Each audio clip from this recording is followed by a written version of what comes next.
সকাল ঠিক ৯টা। আমি নিজের কেবিনে বসে ল্যাপটপের স্ক্রিনে চোখ রেখে একের পর এক ফাইল দেখছি। কাচের দেওয়ালের ওপাশে পুরো অফিসটা পরিষ্কার দেখা যাচ্ছে। সবাই যার যার ডেস্কে বসে কাজ করছে। কোথাও অযথা গল্প নেই। আমার অফিসে কাজের সময় কাজই হয়। আমি ইফতি, এই কোম্পানির ম্যানেজিং ডিরেক্টর। অফিসে সবাই আমাকে একটু ভয়ই পায়, কারণ আমি ভুল সহ্য করতে পারি না। সময় মতো কাজ না হলে মেজাজ খারাপ হয়ে যায়, আর সেটা আমি লুকানোর চেষ্টা করি না। ঠিক তখনই দরজায় নক পড়ে। স্যার, আসতে পারি? চোখ না তুলেই বললাম, আসুন। এইচআর ম্যানেজার রুবেল ভেতরে ঢুকল। স্যার, আজ নতুন একজন জয়েন করেছে, ওকে নিয়ে এসেছি। আমি ল্যাপটপ বন্ধ করে মাথা তুললাম। রুবেলের পাশে একটা মেয়ে দাঁড়িয়ে, আকাশি রঙের থ্রি পিস পরা, চুলগুলো খোপা করা, গলায় আইডি কার্ড। কোনো বাড়তি সাজ নেই, চুলগুলো পরিপাটি করে বাঁধা, হাতে একটা ফাইল শক্ত করে ধরে আছে। মেয়েটা ভদ্রভাবে বলল, আসসালামু আলাইকুম স্যার। ওয়ালাইকুম আসসালাম, বসুন। সে ধীরে ধীরে সামনে থাকা চেয়ারে বসে। রুবেল বলল, স্যার, উনি নেহা, আজ থেকে মার্কেটিং ডিপার্টমেন্টের এক্সিকিউটিভ হিসেবে কাজ করবে। আমি শুধু মাথা নাড়লাম। ফাইলটা হাতে নিয়ে কয়েক সেকেন্ড দেখলাম। সিভি আগেই দেখেছি, আর শুধু মানুষটাকে দেখছি। প্রথম দেখায় মনে হচ্ছে মেয়েটার মধ্যে অকারণ বাড়াবাড়ি কিছু নেই। শান্ত, গোছানো, চোখে একটা অদ্ভুত আত্মবিশ্বাস আছে। আমি ফাইল বন্ধ করে বললাম, অফিসে একটা বিষয় খুব গুরুত্বপূর্ণ, সেটা হচ্ছে সময়। 10 মিনিট দেরি আমার কাছে দেরি। অজুহাত শুনতে ভালো লাগে না। কাজ বুঝে করবেন, না বুঝলে জিজ্ঞেস করবেন। আন্দাজে কাজ করবেন না। জি স্যার। আরেকটা কথা, এখানে সবাইকে সম্মান করবেন, কিন্তু কাজের ক্ষেত্রে কাউকে খুশি করার চেষ্টা করবেন না। নিজের কাজ ঠিক রাখবেন। ঠিক আছে স্যার। আমি রুবেলের দিকে তাকালাম। ওকে ডেস্ক বুঝিয়ে দিন। জি স্যার। দুজন বেরিয়ে গেল। দরজা বন্ধ হতেই আবার ল্যাপটপে চোখ দিলাম, কিন্তু কয়েক সেকেন্ড পর অকারণেই কাচের ওপাশে তাকালাম। নেহা নিজের ডেস্কে বসেছে, পাশের সহকর্মীরা কথা বলছে। সে হালকা হাসি দিয়ে উত্তর দিচ্ছে, তারপর মন দিয়ে কম্পিউটার চালু করছে। আমি আবার কাজে মন দিলাম। দুপুরের দিকে হঠাৎ বাইরে একটু উচ্চস্বরে কথা শোনা যায়। আমি কেবিন থেকে বের হয়ে দেখি একজন সিনিয়র স্টাফ নতুন একটা রিপোর্ট নিয়ে আরেকজনকে বকছে। আমি এগিয়ে যেতেই পুরো ফ্লোর নিস্তব্ধ হয়ে যায়। রিপোর্টটা হাতে নিয়ে একবার দেখলাম, তারপর ঠান্ডা গলায় বললাম, এটা কে বানিয়েছে? একজন ছেলে হাত তোলে। আমি রিপোর্টটা তার হাতে ফিরিয়ে দিলাম। অফিসে গল্প করার সময় পান, কিন্তু সাবমিট করার আগে 5 মিনিট দেখে নেওয়ার সময় পান না? সে মাথা নিচু করে সরি বলল। আমি আরও কঠোর গলায় বললাম, এই সরি দিয়েও কাজ হবে না, আধা ঘন্টার মধ্যে ঠিক করে আমার টেবিলে চাই। বলেই আমি কেবিনে ঢুকে গেলাম। কাচের ভেতর থেকে দেখলাম সবাই আবার কাজে ব্যস্ত। নেহাও চুপচাপ নিজের মনিটরের দিকে তাকিয়ে কাজ করছে। তার মুখে কোনো ভয় নেই, আবার অযথা কৌতূহলও নেই।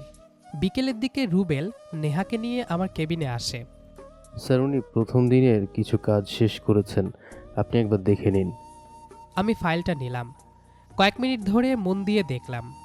প্রথম দিনের জন্য খারাপ না, বরং বেশ গোছানো। আমি ফাইল বন্ধ করে বললাম, এই অংশটা একটু পরিবর্তন করবেন, বাকিটা ঠিক আছে। জি স্যার। আমি আর কিছু বললাম না। সে উঠে দাঁড়ালো, দরজার কাছে গিয়ে আবার ফিরে তাকালো। স্যার, একটা বিষয় জিজ্ঞেস করতে পারি? বলুন। আমি যদি কোনো কাজ বুঝতে না পারি তাহলে সরাসরি আপনাকে জিজ্ঞেস করতে পারবো? আমি কয়েক সেকেন্ড ওর দিকে তাকিয়ে থাকলাম, তারপর স্বাভাবিক গলায় বললাম, যদি জরুরি হয় পারবেন, তবে আগে আপনার টিম লিডারের কাছে জিজ্ঞেস করবেন। আচ্ছা স্যার। নেহা মাথা নত করে কেবিন থেকে বেরিয়ে গেল। দরজাটা আস্তে করে বন্ধ হতেই আমি আবার ল্যাপটপের দিকে মন দিলাম। নতুন কর্মচারী এসেছে, কাজ বুঝে নিচ্ছে, এটাই স্বাভাবিক। এর বাইরে আলাদা করে ভাবার মতো কিছু নেই। অফিসে আমি ব্যক্তিগত অনুভূতি নিয়ে চলি না। এখানে সবাই আমার কাছে কর্মচারী, আর আমি তাদের দায়িত্বে থাকা একজন মানুষ। পরের কয়েকদিন স্বাভাবিকভাবে কেটে যায়। নেহা প্রতিদিন সময়ের 5-10 মিনিট আগেই অফিসে আসে।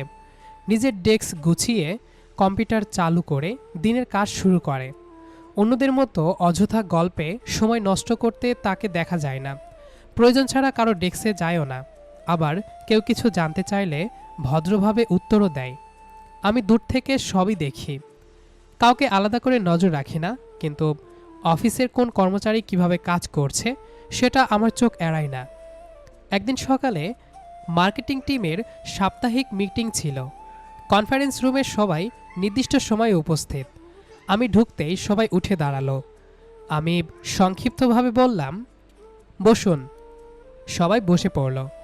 আমি সামনে থাকা স্ক্রিনে প্রেজেন্টেশন চালু করে একে একে চলমান প্রজেক্টগুলোর আপডেট জানতে শুরু করলাম। একজনের পর একজন রিপোর্ট দিচ্ছে।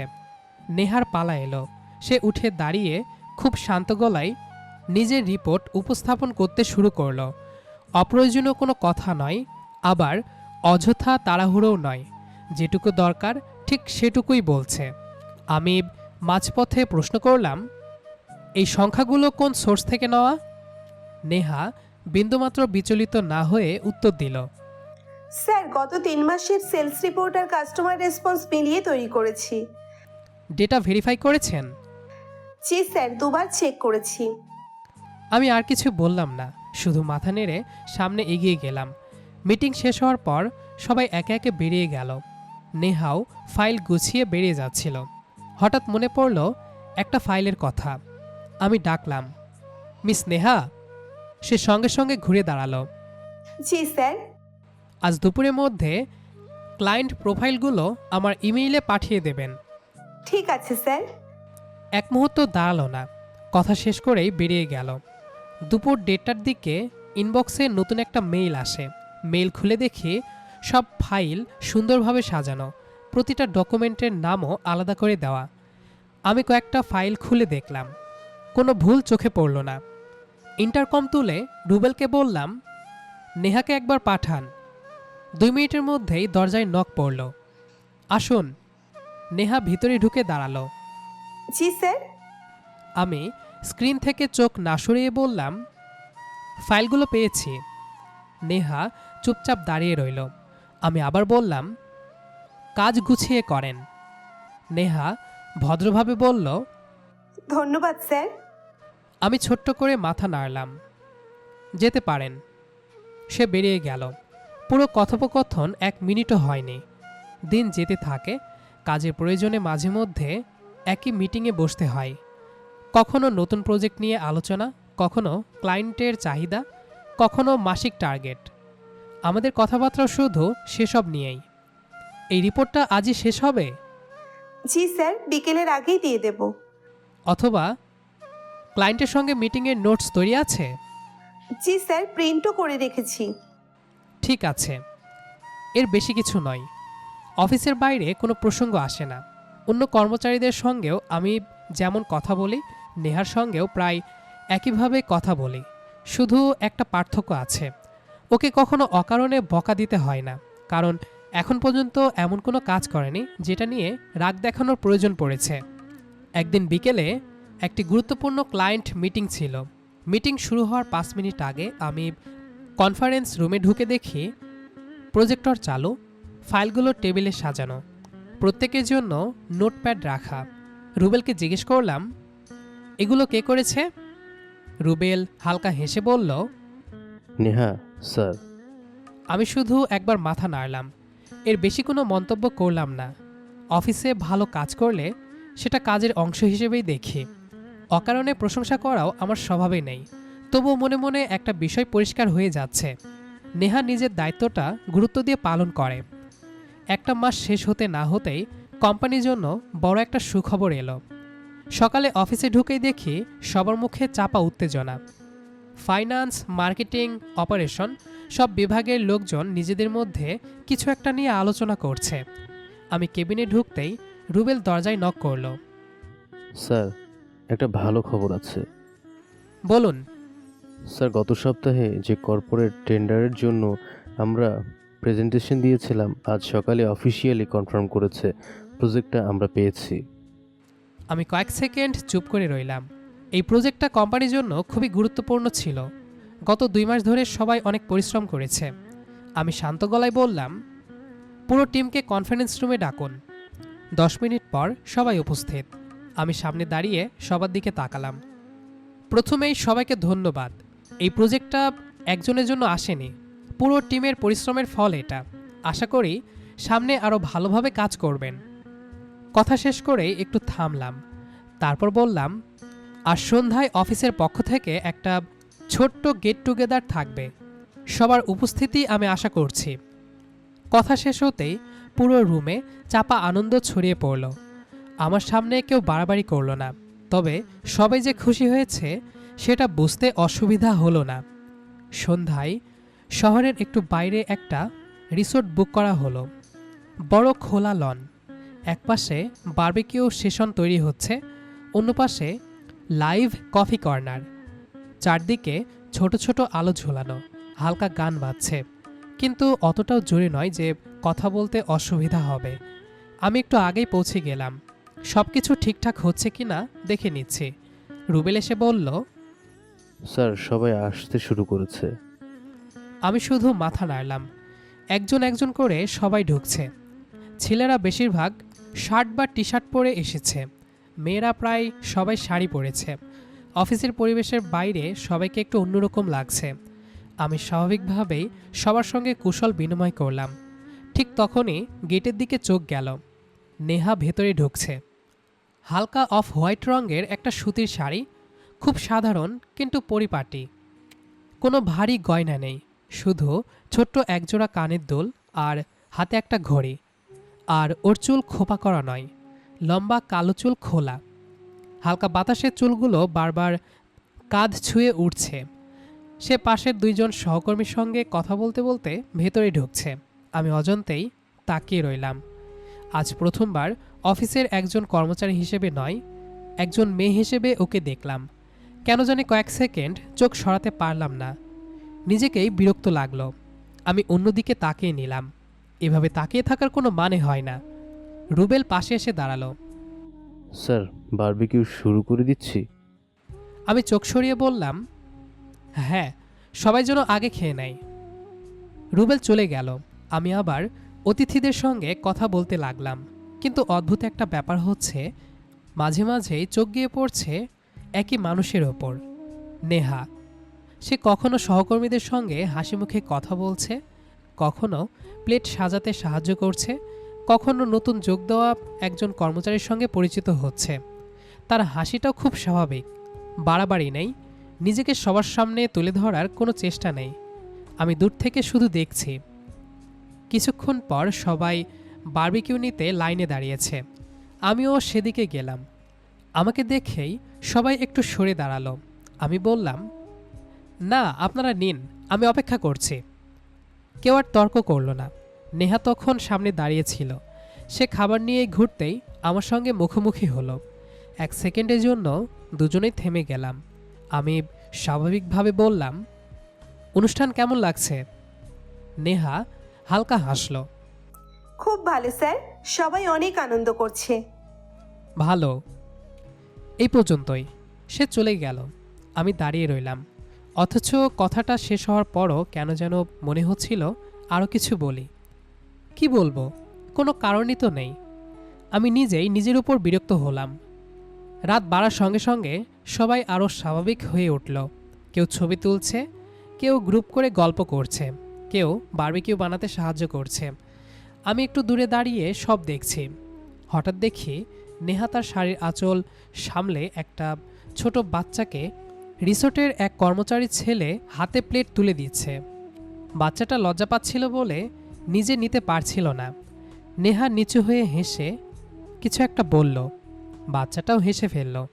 আমি নিঃশব্দে দৃশ্যটা দেখলাম। সেটা কোনো অভিনয় ছিল না, কারো দৃষ্টি আকর্ষণ করার জন্যও না, একেবারে স্বাভাবিক একটা আচরণ।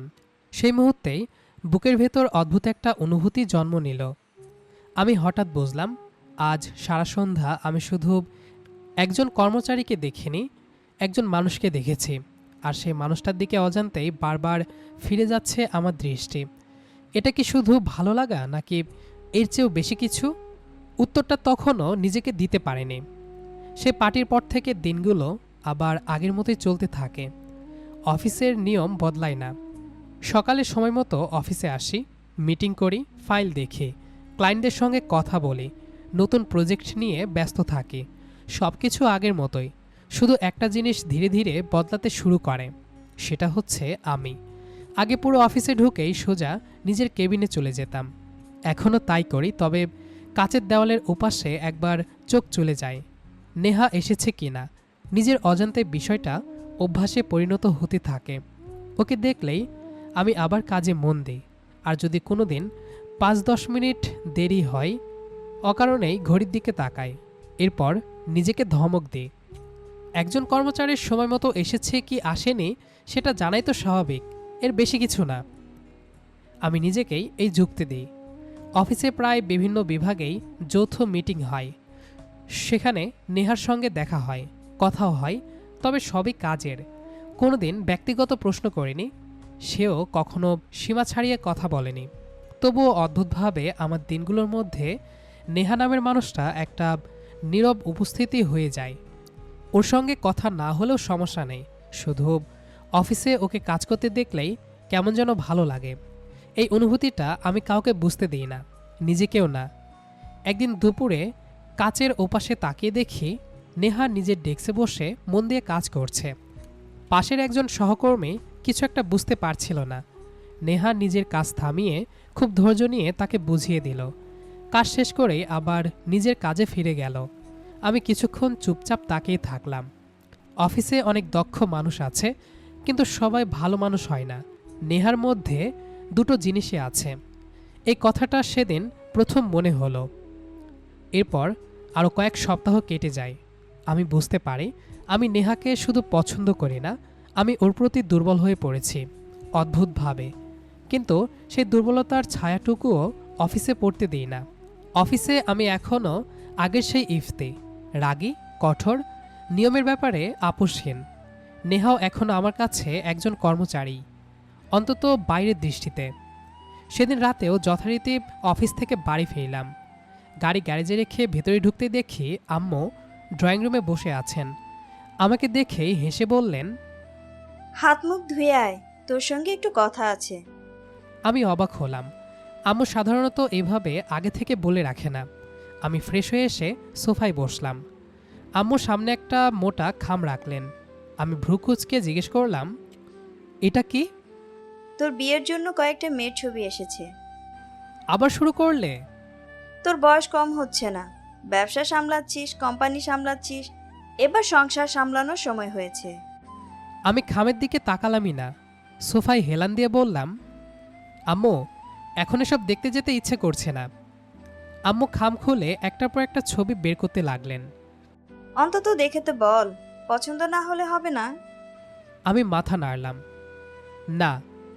আম্মু এবার ছবিগুলো নামিয়ে রেখে আমার দিকে তাকালেন। কয়েক সেকেন্ড চুপ থেকে ধীর গলায় বললেন, ইফতি, হুম। একটা কথা জিজ্ঞেস করি, হুম। তোর কি কাউকে পছন্দ? প্রশ্নটা শুনে আমি থেমে গেলাম। কয়েক মুহূর্ত কোনো উত্তর দিতে পারলাম না। আমার মাথার ভেতর একটাই মুখ ভেসে উঠল, নেহা। আমি সঙ্গে সঙ্গে উত্তর দিলাম না, চুপচাপ বসে রইলাম। আম্মু আমার মুখের দিকে তাকিয়ে হালকা হেসে বললেন, তোর চুপ করে থাকা দেখে কিন্তু আমার সন্দেহ আরো বেড়ে গেল। আমি ধীরে একটা নিঃশ্বাস ছাড়লাম। একটা মেয়ে আছে। আম্মুর চোখ চকচক করে উঠল। সত্যি? তবে ব্যাপারটা আমি নিজেও পুরোপুরি বুঝে উঠতে পারছি না। কে মেয়েটা? আমি পকেট থেকে ফোন বের করলাম। গ্যালারিতে অনেক খুঁজে একটা ছবি বের করলাম। সেদিন কোম্পানির পার্টিতে গ্রুপ ছবি তোলা হয়েছিল। সেই ছবি থেকে পরে আলাদা করে ক্রপ করে রাখা নেহার একটা ছবি। আমি ফোনটা আম্মুর হাতে দিলাম। আম্মু মন দিয়ে ছবিটার দিকে তাকিয়ে রইলেন। তারপর একবার আমার দিকে তাকালেন, আবার ছবির দিকে। মুখে ধীরে ধীরে হাসি ফুটে উঠল। মাশাল্লাহ, খুব মিষ্টি একটা মেয়ে তো। আমি একটু চুপ করে রইলাম। আম্মু আবার বললেন, নাম কি? নেহা। কি করে? আমার কোম্পানিতে জব করে। আম্মু অবাক হয়ে বললেন, তোর অফিসে? আমি মাথা নাড়লাম। আম্মু ছবিটা আরেকবার দেখে বললেন, আমার খুব পছন্দ হয়েছে, চাইলে কালই ওদের বাসায় খবর পাঠানো যায়। আমি সঙ্গে সঙ্গে মাথা নাড়লাম। না আম্মু। কেন? আমি কিছুক্ষণ ভেবে ধীরে বললাম, আমি আগে নেহার সঙ্গে কথা বলতে চাই। আম্মু চুপ করে শুনলেন। আমি আবার বললাম, ও আমাকে শুধু নিজের বস হিসেবেই চেনে। আমি কি ভাবছি সেটা ওর জানারও কথা না। হঠাৎ করে বাড়িতে প্রস্তাব পাঠিয়ে দিলে ও অস্বস্তিতে পড়তে পারে, আমি সেটা চাই না। আম্মু কয়েক মুহূর্ত আমার দিকে তাকিয়ে রইলেন, তারপর মৃদু হেসে বললেন, ঠিক আছে, যদি সত্যি মেয়েটাকে সম্মান করিস তাহলে আগে ওর মতামত জানাটা উচিত। পরদিন সকাল থেকেই মনটা অদ্ভুত অস্থির। অফিসে এসেও কাজে ঠিকমতো মন বসছে না। একটার পর একটা ফাইল সামনে আসছে, আমি দেখছি, সাইন করছি, মিটিং করছি। বাইরে থেকে আমাকে দেখে কেউ বুঝবে না ভেতরে কতটা অস্থিরতা কাজ করছে। বারবার একটা কথাই মাথায় আসছে, নেহার সঙ্গে কথা বলা দরকার, কিন্তু অফিসে নয়। এই অফিসে আমি ওর বস, এখানে দাঁড়িয়ে ব্যক্তিগত কোনো কথা বলা ঠিক হবে না। ও চাইলে নাও বলতে পারবে, কিন্তু পরিস্থিতিটা তবুও অস্বস্তিকর হয়ে যাবে। আমি সেটা চাই না। দুদিন পর বিকেলে অফিস শেষ হওয়ার প্রায় আধা ঘন্টা আগে রুবেল আমার কেবিনে এলো। আমি বললাম, মিস নেহাকে একবার পাঠান, একটা রিপোর্টের বিষয়ে কথা আছে। জি স্যার। 2 মিনিট পর দরজায় নক পড়ল। আসতে পারি স্যার? আসুন। সে ভেতরে এসে আগের মতোই দাঁড়িয়ে রইল। আমি কিছুক্ষণ চুপ করে থেকে বললাম, বসুন। সে ধীরে বসল। আমি ডেস্কের উপর রাখা ফাইলটা বন্ধ করে বললাম, একটা ব্যক্তিগত কথা ছিল। নেহা অবাক হয়ে আমার দিকে তাকালো। আমি শান্ত গলায় বললাম, অফিসে সেটা বলতে চায় না। যদি আপনার আপত্তি না থাকে, অফিস শেষ হওয়ার পরে কাছের একটা ক্যাফেতে 10 মিনিট সময় দিতে পারবেন? সে কিছুক্ষণ চুপ করে রইল, তারপর বলল, কোনো জরুরি বিষয় স্যার? আমি মাথা নাড়লাম। হ্যাঁ, তবে অফিসের কাজ না। নেহা কয়েক সেকেন্ড ভেবে বলল, আচ্ছা স্যার। আমি আর কিছু বললাম না। সন্ধ্যা 6টার দিকে অফিস ছুটি হলো। নেহা নিজের মতো করে বের হলো। আমি 5 মিনিট পরে বের হলাম। একসঙ্গে বের হলে অপ্রয়োজনীয় কথা উঠতে পারে। ক্যাফেটা অফিস থেকে খুব বেশি দূরে নয়, শান্ত পরিবেশ। কোণের একটা টেবিলে আমি আগে থেকেই বসেছিলাম। কিছুক্ষণ পর নেহা ভেতরে ঢুকল। আজও খুব সাধারণ পোশাক, মুখে সেই আগের মতোই শান্ত ভাব। সে সামনে এসে বলল, আসসালামু আলাইকুম। ওয়ালাইকুম আসসালাম, বসুন। ও বসতেই আমি প্রথম কথাটাই বললাম, প্রথমেই আমি একটা বিষয় পরিষ্কার করে দিই। নেহা আমার দিকে তাকিয়ে রইল। এই মুহূর্তে আমি আপনার বস হিসেবে এখানে বসিনি। আপনি চাইলে এই কথোপকথন এখানে শেষ করতে পারেন। আগামীকাল অফিসে এর কোনো প্রভাব পড়বে না। আপনার চাকরি, আপনার মূল্যায়ন, কোনোটার সঙ্গেই এই কথার কোনো সম্পর্ক থাকবে না। নেহা ধীরে মাথা নাড়ল। আমি একটা দীর্ঘ নিঃশ্বাস নিলাম, তারপর সরাসরি বললাম, আমি আপনাকে বিয়ে করতে চাই। কথাটা বলেই চুপ করে গেলাম। কোনো নাটকীয়তা নয়, কোনো প্রেমের গল্প নয়, যেটা সত্যি সেটাই বললাম। নেহা একদৃষ্টিতে আমার দিকে তাকিয়ে রইল। মুখে কোনো বিস্ময়ের প্রকাশ নেই, কিন্তু বোঝা যাচ্ছে এমন কথা সে আশা করেনি। প্রায় 1 মিনিট কেটে গেল, সে কোনো কথা বলল না। আমি শান্ত গলায় বললাম, কিছু বলবেন? নেহা ধীরে চোখ নামিয়ে ফেলল, তারপর খুব আস্তে বলল, স্যার, এটা সম্ভব না। আমি কয়েক সেকেন্ড চুপ করে রইলাম, তারপর জিজ্ঞেস করলাম, কারণটা জানতে পারি? নেহা মাথা নাড়ল। না, আমি রাজি নই। আমি ওর কথার মাঝখানে আর কিছু বললাম না। কিছুক্ষণ পরে ধীর গলায় বললাম, দেখুন, আপনার উপর কোনো চাপ নেই। আপনি যদি অন্য কাউকে পছন্দ করেন অথবা আপনার জীবনে অন্য কোনো পরিকল্পনা থাকে, তাহলে আমাকে শুধু একবার বলুন। আমি আর কখনো এই বিষয় নিয়ে আপনার সামনে আসব না। নেহা সঙ্গে সঙ্গে মাথা তুলল। না স্যার, মানে? আমার জীবনে এমন কেউ নেই। আমি কিছুটা অবাক হলাম। তাহলে? সে আবার চুপ। আমি ধৈর্য ধরে অপেক্ষা করলাম। কয়েক মুহূর্ত পরে বললাম, যদি অন্য কেউ না থাকে তাহলে আপনি শুধু না বলছেন কেন? নেহা অনেকক্ষণ চুপ থেকে ধীরে বলল, কারণ আমাদের দুজনের অবস্থান এক না।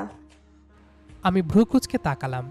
সে মৃদু হেসে বলল, আপনি বড় ব্যবসায়ী, এত বড় কোম্পানির মালিক, আপনার পরিবার, আপনার পরিচয় সব কিছু আলাদা। আর আমি খুব সাধারণ একটা মধ্যবিত্ত পরিবারের মেয়ে।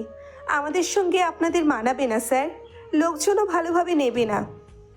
লোকজনের কথা আপনি এত ভাবেন? শুধু লোকজন না, বাস্তবতাও তো একটা বিষয়।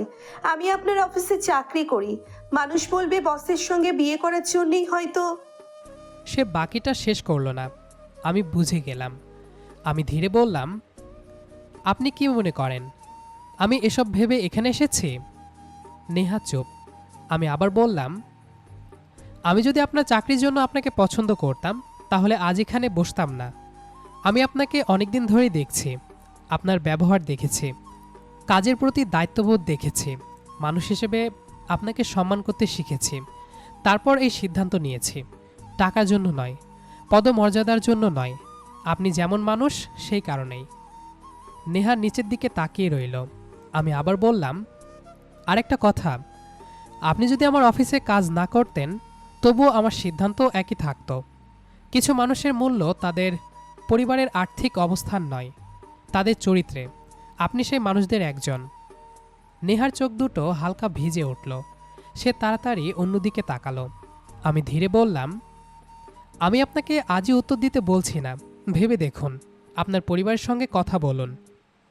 নেহা অনেকক্ষণ নীরব থেকে বলল, আমার মা নেই, অনেক বছর আগে মারা গেছেন। পরিবার বলতে এখন শুধু বাবা আছেন আর বড় ভাই। তবে ভাই বিদেশে থাকে, বাড়িতে বাবাই সব সিদ্ধান্ত নেন। আমি শান্ত গলায় বললাম, তাহলে আপনার বাবার সঙ্গে কথা বলবো। নেহা আস্তে মাথা নাড়ল। আমি বাবার সিদ্ধান্তের বাইরে কখনো যাই না, উনি যেটা ঠিক মনে করবেন সেটাই হবে। আমি হালকা হাসলাম। তাহলে আমিও আর আপনাকে কোনো উত্তর দিতে বলছি না, আপনার বাবার সঙ্গে দেখা করার সুযোগ করে দিন, তারপর বাকিটা বড়রা ঠিক করবেন। ক্যাফে থেকে বের হওয়ার সময় আমাদের দুজনের মাঝেই এক ধরনের নীরবতা কাজ করছিল। আমি আর কোনো কথা বাড়ালাম না, শুধু বললাম, তাহলে আমি অপেক্ষা করব। নেহা কিছু বলল না। আমি হালকা হেসে বললাম, আরেকটা কথা, আগামীকাল অফিসে আমরা আগের মতোই থাকব। আপনি আমার কর্মচারী, আমি আপনার বস। আজকের এই কথোপকথনের ছায়াও অফিসে পড়বে না। নেহা মাথা নাড়ল। ধন্যবাদ স্যার। আমি আর কিছু বললাম না। দুজন দুই দিকে হাঁটতে শুরু করলাম। সেদিন রাতটা আমার একটু ভালো কাটল না। বারবার নেহার বলা কথাগুলো কানে বাজছিল। আমি বুঝতে পারছিলাম নেহা আমাকে অপছন্দ করে না, কিন্তু নিজের অবস্থানের কথা ভেবে পিছিয়ে যাচ্ছে। রাতের খাবার শেষ করে আমি ড্রয়িং রুমে এসে বসতেই আম্মু বুঝে গেলেন কিছু একটা হয়েছে। আম্মু আমার পাশে বসে বললেন, কি হয়েছে? আমি কয়েক সেকেন্ড চুপ করে থেকে বললাম, আজ নেহার সঙ্গে কথা বলেছি। তারপর? আমি পুরো ঘটনাটা শুরু থেকে শেষ পর্যন্ত খুলে বললাম। সব কিছু শুনে আম্মু অনেকক্ষণ চুপ করে রইলেন। তারপর বললেন, এই মেয়েটা নিজের সম্মান ধরে রাখতে জানে। আরও বলল, যে মেয়ে টাকার লোভে রাজি হয়ে যায় না সে সংসারও ধরে রাখতে জানবে। আমি চুপচাপ শুনছিলাম। আম্মু আমার দিকে তাকিয়ে বললেন, আরেকটা কথা, বলো। নেহা যদি শুরুতেই হ্যাঁ বলে দিত তাহলে আমি বরং অবাক হতাম। আমি একটু হেসে ফেললাম। আম্মু বললেন, এখন আমাদের উচিত ওর বাবার সঙ্গে কথা বলা। কিন্তু উনি যদি না করেন? চেষ্টা না করে কেউ ফল জানে না। পরের কয়েকদিন আমরা বিষয়টা নিয়ে তাড়াহুড়ো করলাম না। অফিসেও সব আগের মতোই চলতে লাগলো। নেহা নিজের কাজে ব্যস্ত, আমিও নিজের কাজে ব্যস্ত। আমাদের মধ্যে শুধু অফিসিয়াল কথা, কেউ বুঝতেও পারল না। কয়েকদিন আগেই আমাদের জীবনের সবচেয়ে গুরুত্বপূর্ণ কথোপকথন হয়ে গেছে। এক সপ্তাহ পরে শুক্রবার সকালের নাস্তার টেবিলে আম্মু বললেন, আজ বিকেলে চল। কোথায়? নেহাদের বাসায়। আমি কয়েক সেকেন্ড চুপ করে রইলাম। তারপর ধীরে মাথা নাড়লাম। বিকেল 5টার দিকে আমরা গাড়ি নিয়ে বের হলাম। নেহা আগেই বাবাকে সব জানিয়ে দিয়েছিল, তাই আমাদের যাওয়ার খবরও ছিল। শহরের শান্ত একটা এলাকার ছোট্ট 2 তলা বাড়ি। বাড়িটা খুব বড় নয়, কিন্তু ভীষণ পরিষ্কার পরিচ্ছন্ন। বারান্দায় টবে টবে ফুলের গাছ। গেট খুলতেই একজন ভদ্রলোক এগিয়ে এলেন। সাদা পাঞ্জাবি পরা, চুলে হালকা পাক ধরেছে, চোখে মুখে ভদ্রতার ছাপ। তিনি এগিয়ে এসে বললেন, আসসালামু আলাইকুম। আমরা সালাম দিয়ে ভেতরে ঢুকলাম। ড্রয়িং রুমটাও খুব সাধারণ, তবে সুন্দর করে সাজানো। কিছুক্ষণ পর নেহা ট্রেতে করে চা নাস্তা নিয়ে এলো। আজ সে হালকা নীল রঙের একটা সালোয়ার কামিজ পরেছে। চোখ তুলে একবার আমার দিকে তাকিয়েই আবার নিচের দিকে তাকিয়ে গেল। চা রেখে নিঃশব্দে ভেতরে চলে গেল। কিছুক্ষণ সাধারণ খোঁজ খবরের পর মূল প্রসঙ্গে এলেন আম্মু। আম্মু মৃদু হেসে বললেন, আসলে আমরা আজ একটা সম্পর্কের কথা বলতেই এসেছি। নেহার বাবা শান্তভাবে বললেন। নেহা আমাকে কিছুটা বলেছে। আম্মু মাথা নাড়লেন, তারপর ধীরে ধীরে বলতে শুরু করলেন। আমার ছেলে ছেলেবেলা থেকে নিজের সিদ্ধান্ত খুব ভেবেচিন্তে নেয়। জীবনে কোনোদিন কাউকে নিয়ে আমার কাছে আসেনি। প্রথমবার একটা মেয়েকে পছন্দ করেছে, আর সে মেয়েটা আপনার মেয়ে। আমরা কোনো বড়লোক গরিবের হিসাব করতে আসিনি, ভালো মানুষ খুঁজতে এসেছি। আমি অনেক মেয়ের ছবি দেখেছি, কিন্তু আমার ছেলের চোখে এমন সম্মান আমি আগে কখনো দেখিনি। নেহার বাবা ধীরে বললেন, আপা, আমাদের আর আপনাদের মধ্যে অনেক পার্থক্য। আম্মু হেসে উত্তর দিলেন, পার্থক্য টাকা পয়সার, মানুষের না। আজ আছে কাল নেই, এটাই দুনিয়ার নিয়ম। কিন্তু মানুষের চরিত্র, শিক্ষা আর ব্যবহার সারা জীবন থাকে। আপনার মেয়ের মধ্যে আমি সেই শিক্ষাটাই দেখেছি। আমার ছেলে যদি সুন্দরী মেয়ে চাইতো তাহলে অনেক আগে বিয়ে হয়ে যেত, কিন্তু সে একজন ভালো মানুষ চেয়েছে, আর সে মানুষটাকে আপনার মেয়ের মধ্যে পেয়েছে। ঘরটা কয়েক মুহূর্ত একেবারে নীরব হয়ে রইল। নেহার বাবা দীর্ঘ শ্বাস ছেড়ে বললেন, আমার ভয় একটাই, বিয়ের পরে যদি আমার মেয়েকে কখনো ছোট হতে হয়। আমি কথা দিচ্ছি, আমার মেয়ে করে রাখবো, পুত্রবধূ হিসেবে নয়, নিজের মেয়ের মতোই। আজ আমি আপনার কাছ থেকে মেয়ে চাইতে এসেছি, দয়া করে আমাকে খালি হাতে ফিরিয়ে দেবেন না। ভদ্রলোক অনেকক্ষণ মাথা নিচু করে বসে রইলেন। তারপর ধীরে ধীরে মুখ তুলে আমার দিকে তাকালেন। আমি শান্তভাবে বললাম, আঙ্কেল, আমি শুধু একটা কথাই বলতে চাই। নেহাকে আমি সম্মান করি, আর সারা জীবন সেই সম্মানটাই দিতে চাই। নেহা আমার চোখের দিকে কিছুক্ষণ তাকিয়ে রইলেন, তারপর মৃদু হাসলেন। যদি আল্লাহর ইচ্ছা থাকে তাহলে আমার কোনো আপত্তি নেই। কথাটা বলতেই আম্মুর মুখে স্বস্তির হাসি ফুটে উঠল। আমিও অজান্তেই একটা দীর্ঘ নিঃশ্বাস ছেড়ে দিলাম। ঠিক তখনই ভেতরের দরজার আড়াল থেকে নেহাকে এক ঝলক দেখা গেল। মুখ নিচু, তবে ঠোঁটের কোণে লুকানো এক টুকরো শান্ত হাসি। সেই দিনই দুই পরিবারের সম্মতিতে বিয়ের সিদ্ধান্ত চূড়ান্ত হলো। এরপর শুরু হয়ে গেল নতুন ব্যস্ততা। তারিখ ঠিক করা, আত্মীয় স্বজনকে খবর দেওয়া, কেনাকাটা, আংটি, পোশাক, হল বুকিং, অতিথিদের তালিকা, সবকিছু নিয়ে দুই পরিবার ব্যস্ত হয়ে পড়ল। দুই বাড়িতেই আনন্দের আমেজ ছড়িয়ে গেল। আর আমি বুঝতে পারলাম, যে সম্পর্কটা শুরু হয়েছিল সম্মান আর বিশ্বাস দিয়ে, সেটাই ধীরে ধীরে আমাদের জীবনের সবচেয়ে সুন্দর অধ্যায়ের দিকে এগিয়ে যাচ্ছে। বিয়ের দিনটা খুব শান্ত আর সুন্দরভাবে কেটে গেল। দুই পরিবারের আত্মীয় স্বজন শুভেচ্ছা আর দোয়ায় আমাদের নতুন জীবন শুরু হলো। সব আনুষ্ঠানিকতা শেষ হতে হতে রাত অনেক হয়ে গেছে। একসময় নেহাকে আমাদের বাড়িতে নিয়ে আসা হলো। নতুন বাড়িতে ছোট ছোট কিছু নিয়ম মেনে বরণ করা হলো। আম্মু নিজের হাতে নেহাকে ঘরে তুলে দিলেন।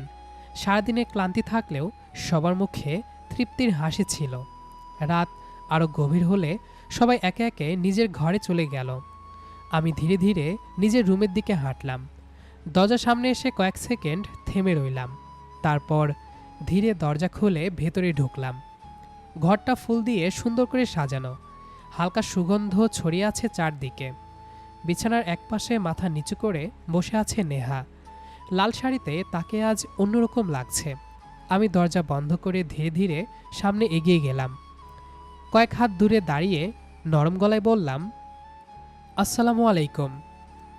নেহা মাথা একটু তুলে মৃদুস্বরে উত্তর দিল, ওয়ালাইকুম আসসালাম। কিছুক্ষণ দুজনেই চুপচাপ।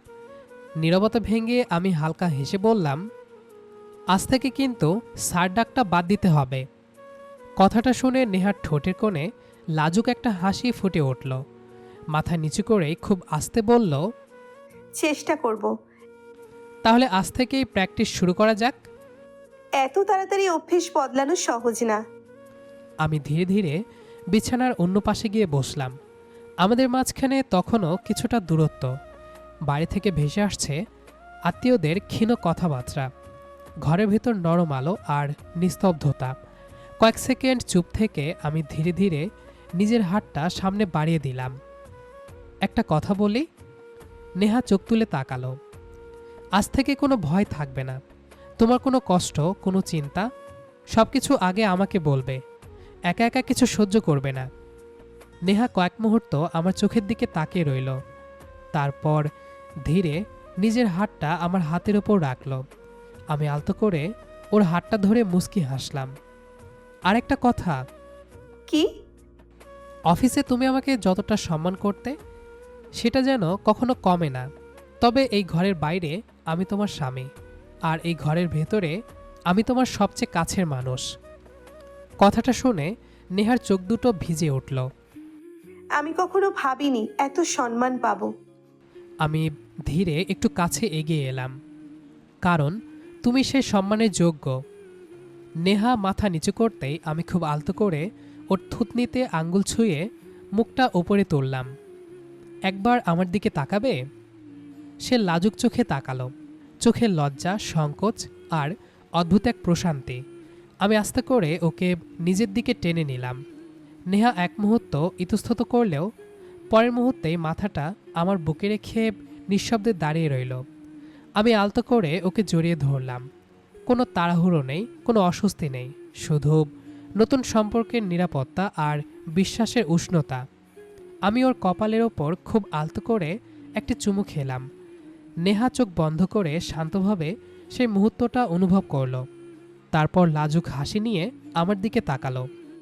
বাইরে রাত আরও গভীর হচ্ছিল, আর সেই নীরব রাতের সাক্ষী হয়ে শুরু হলো আমাদের নতুন জীবনের প্রথম অধ্যায়, সম্মান, বিশ্বাস আর ভালোবাসার এক সুন্দর সূচনা। বন্ধুরা, এই ছিল আমাদের আজকের গল্প। গল্পটি ভালো লাগলে লাইক, কমেন্ট, শেয়ার এবং সাবস্ক্রাইব করে আমাদের সাথেই থাকবেন। ধন্যবাদ।